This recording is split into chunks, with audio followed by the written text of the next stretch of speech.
So the preseason begins tonight, and I thought I'd kind of go over a little review on how the Dolphins did this offseason. So this one was obviously way different from others. They didn't overpay any free agents or stick with Ryan Tannehill for another year and kind of just hope that it works out. I think they actually took a pretty realistic approach this season. They knew that they just can't keep going with what they've been doing in the past and expect it to work. It resulted in mediocre seasons every year. And no one actually likes the term tanking. No one wants to be called the team that's tanking. But it's sort of what they wanted to do here. They wanted to just kind of start all over again. And I am in favor for it, even if it doesn't result in a lot of wins this year. I just, of course I want my team to win. But looking at this roster realistically, I know we're just not really there yet and we need a little bit more time. So what the Dolphins did that I actually do think will excite all the fans is that I think they set themselves up for the future pretty well. They hired head coach Brian Flores from the Patriots, and he's going to be on his first ever year as a head coach. At first, I saw him as kind of just a little filler guy that, he's there just until Ross finally kind of rebuilt the team fully. But he really impressed me so far. It seems like he's really bringing in the New England system here in Miami, establishing a winning culture, and I think the players are really buying into it as well. Adam Gase was a little bit cockier at times, and it just kind of led to a lot of stubbornness. All the teammates were kind of just fed up with it at that point. So, Brian Flores, he's a little bit more quiet about everything, but I think he's also more mature, I guess you could say, and it's just kind of a nice breather for this team to get away from all the noise while also establishing a winning culture here with all the competitiveness. So it looks like a good hire so far.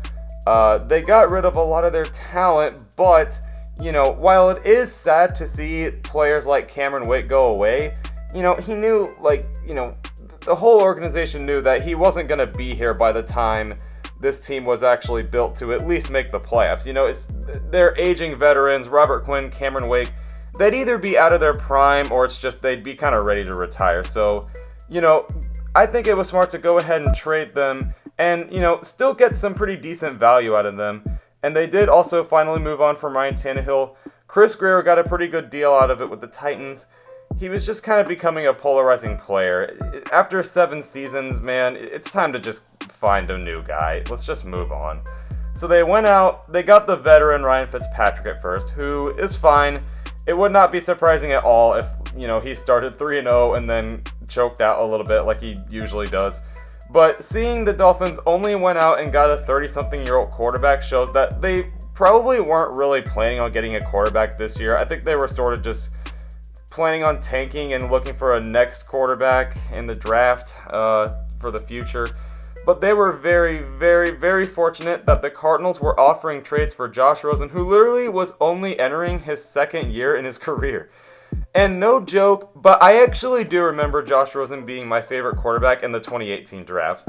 I just thought he had the best arm. I thought he was someone that could really spark a team up with his energy and leadership, and just the UCLA comeback against Texas A&M really cemented it for me.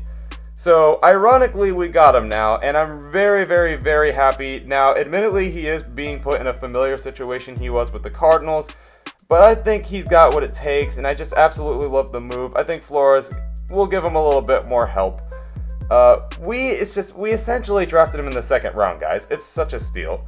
They also decided to keep the talent that they already had and the young talent instead of just, expecting a pretty good trade. Maybe if we trade him, we'll get something out of it. They actually kept them this time. They gave Xavier Howard a contract extension.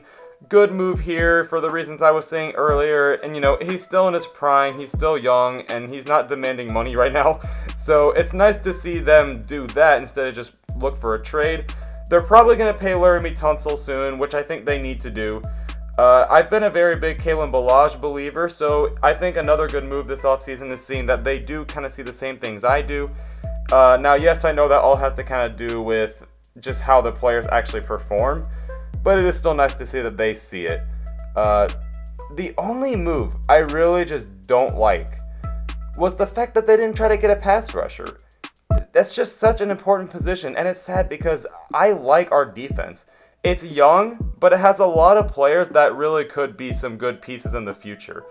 But man, it's just, in games that we will want to win, and we need to get to the quarterback on third down, we don't really have anybody. again, I know the plan wasn't really to win this year, but it kind of sucks. I was hoping they'd maybe draft one and then maybe draft another next year, or like hope they get one free agency or something like that. It was a little disappointing they didn't do that, but that's the only move I can really say was not good by Miami this year. For the most part, this was just a breath of fresh air for this team. They finally kind of came to their senses.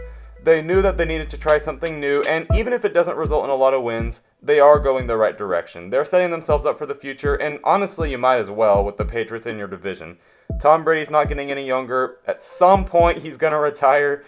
The Patriots are eventually going to die out. You might as well build yourself to be ready to take over the AFC East when that happens. So I like the move.